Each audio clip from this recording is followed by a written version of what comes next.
I share what I'm listening to and my thoughts on music and the business daily for free at helloyassine.com. Well, what's poppin', y'all? Young Thug has always had an eccentric style, and he's always surrounded himself by really gangsters. But then you've seen certain people like MGK around him, and he's so locked in with MGK, you're like, huh? And this is coming from somebody that actually messes with MGK music to a degree. And this is all started post 2019, actually. Before that, I don't even know what music he dropped. But one of the people that is signed, I don't know if it's officially signed by Young Thug, had just been outed for some really weird activity and had one of the craziest reactions to it I think I've ever seen. So this started surfacing on Twitter first, where an account posted messages of Nine Vicious talking to a minor have surfaced. And Nine Vicious is the name of the rapper. And this is a back and forth conversation. And this chick says, "Don't bay me, boy, I am 16. And he says, "Sorry." And she says, "I was joking."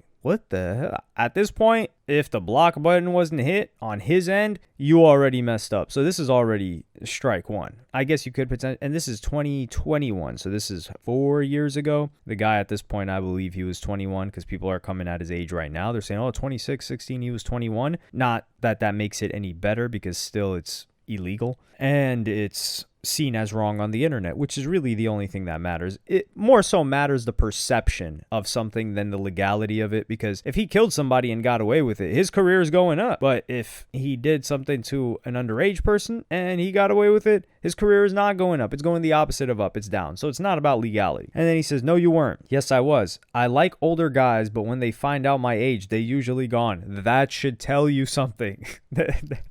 That should tell. So she's like, yeah, I meet a lot of guys with some sense that realize how much trouble that they can get in, or that they realize that I'm under 18. They're like, whoa, I didn't know that. And they leave. Yeah. And he says, I mean, it's not like we're effing. Oh boy. "I'm probably waiting until you're 18 to do that." Yeah, I know. See, this is the crazy thing too. If he's thinking this, why is he even saying this? Like, this is just, people need to talk via text as if they are broadcasting their conversations, especially with the opposite sex. And this includes women, that they are broadcasting their conversations to the world. So would you be comfortable with your face being on the side of a billboard in Times Square and your texts being read off of the teleprompter with your face next to it? If you're not, then you probably shouldn't send that text. That's a philosophy I've lived by for, hell, maybe, I can't even remember how long. It's been at least 10 years, and it's served me well, because any text ever leaks from me, yeah, that was me. You wouldn't even be surprised if I said it. So then he says, "Don't ever post again looking that good." And it seems like he's getting ignored now. "One thing you do that pisses me off is when you don't respond to me." So you've already got some, and this is the thing, underground rappers, it's almost, and let me be clear, underground rappers post 2019 in that newer gen SoundCloud wave. I don't want to start throwing OG underground SoundCloud rappers from the 2010s to 2019 in that camp. They are not in that camp. These guys are on some funky stuff, to say the least. So he continues speaking on this. People start pressing him about it, and they're like, "Yo, what's up with this?" And then on Instagram DM, he says, "Everything you seeing is fake." He says, "It's fake? Not no P.O." Okay. And then he says, "Why is she coming out saying that? You fighting really bad allegations right now. Ish looking scary." And he says, "I'm gonna go live and preview music. F the allegation."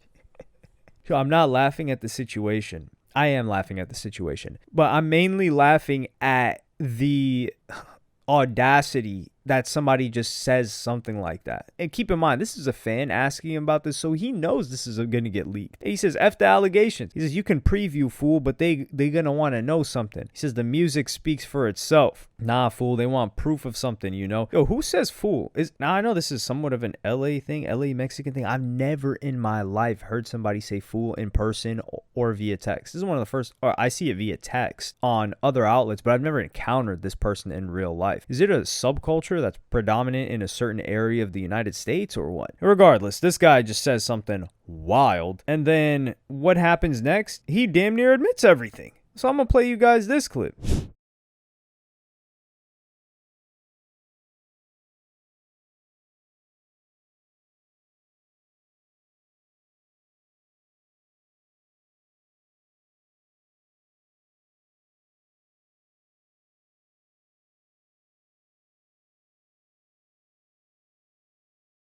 Yeah, we had to mute it. You know how it gets with music on YouTube. Well, actually, now this puts the previous message into context because he basically says, hey, the allegations are addressed in the music. I didn't think so because usually these guys make music about nothing. But he actually addresses it in the music. He said, this clout is like a drug. All these hoes want it. I know I effed up. I admit I was whoa, hold on. Like, we understand you addressed it, but how are you going to say that you knowing a chick was 16 when you were, 21, 22, and still talking to her when she said other dudes leave her alone? You said you're going to wait till you're 18 or till she's 18, which, they tossing that G word around like crazy, and then just say, oh yeah, man's was a little horny. What's wrong with that? What? And this thing just flew. And then Young Thug comes out and he co-signs this guy officially the next day and says, oh, you fancy, huh? You pop tags, huh? And then he tags Nine Vicious. And man,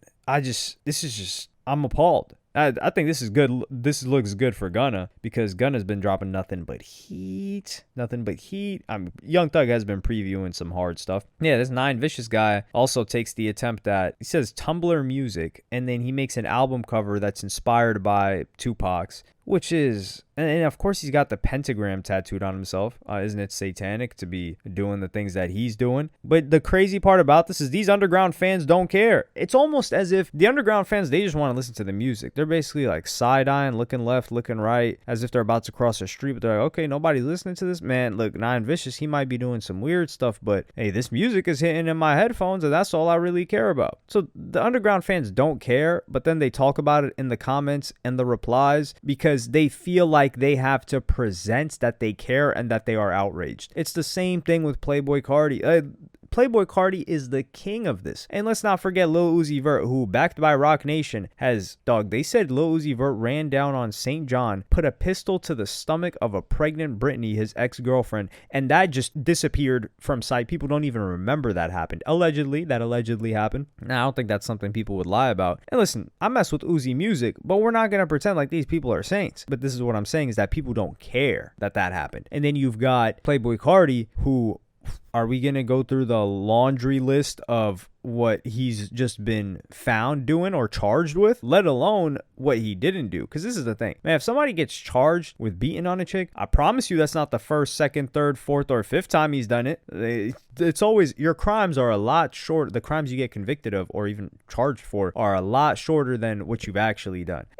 In most cases. But even with Cardi, we've seen him get caught for this type of thing multiple times. Now, Iggy said he never put hands on her, but Iggy is a white woman from Australia that's also a celebrity, so maybe Playboi Carti was thinking, hey, my career is not going to look too good if I put hands on Iggy. But if... I don't even know what these people are thinking. Why am I pretending like there's a logical thought that goes before somebody does something like Nine Vicious or puts hands on a chick? There's not logic going through them. They're just they're not thinking. That's it. They're just doing it. It's like instinct, which is dangerous. But let me know what you guys think about the situation. Is Young Thug tripping for co-signing this guy? Is this something that's just going to get swept under the rug because he's not big enough yet? And that's the thing with underground acts, is unless they get convicted of a crime, I think they're so small that it doesn't get blown out of proportion to where they feel destruction of their career unless they stop. It happened to SSG Kobe. He stopped, and that was probably an error. But everyone else, they've gotten accused of crazier stuff than him. I mean, for him, it was like a he made me uncomfortable situation, not an underage situation, which the he made me uncomfortable situation is far less heavy than the underage one. But he just decided to take a step back and it screwed him. But there have also been people like Tokyo's Revenge who have completely disappeared. That guy's still got crazy monthly listeners. And this other guy, I Love You Tommy, who had similar situations to Nine Vicious. But I think their audience had more women in it, so they felt more heat versus these underground rappers. It's just dudes listening to them. It's dudes and like girls aged 13 to 16. Girls 18 to 22 are not listening to Nine Vicious or any other underground artist or net spend. Come on, man. Let me know what you guys think in the comments. Like and subscribe and hit the notification bell if you enjoyed. Follow me on Twitter and Instagram. Go to helloyassine.com. And I'll see you in the next one. Thank you for watching. Peace.